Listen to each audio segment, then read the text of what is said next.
महादेवी हिरण्यकशिपु के अहंकार ने उसके मन की सारी सुंदर भावनाओं को नष्ट कर दिया। अहंकार तो केवल घृणा को ही जन्म दे सकता है, परंतु आपका पुत्र तो मेरा भक्त है और भक्ति प्रेम करना सिखाती, सबसे प्रेम करना।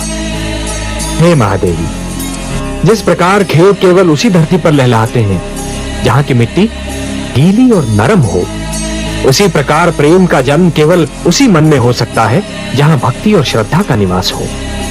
जिस प्रकार पहले अंकुर जन्म लेता है, फिर वही अंकुर पौधा बन जाता है, पौधा वृक्ष में परिवर्तित होता है और तब जाकर वृक्ष में फल आते हैं, उसी प्रकार सबसे पहले मन में सुंदर विचारों का जन्म होता है, फिर वही सुंदर विचार मन में भक्ति को जन्म देते हैं और तब जाकर भक्ति जीवन के सुंदर नियम उत्पन्न करती है।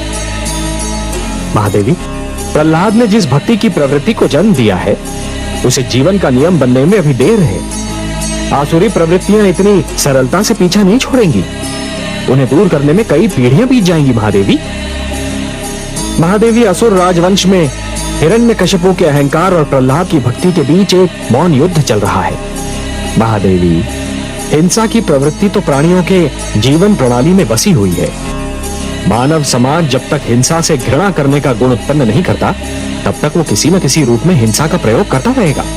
कभी राज्य के नाम पर, कभी युद्ध के नाम पर, कभी अधिकार के नाम पर और यदि कुछ भी नहीं तो आखेट के नाम पर।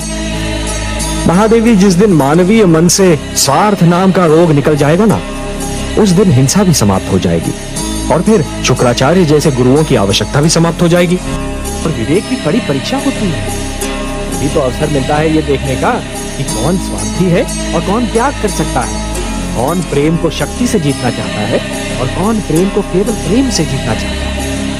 जब ब्रह्मा ने मनु और शत्रुपा को जन्म दिया था, तो मैंने उन दोनों के मन में चुपके से प्रेम की भावना को डाल दिया।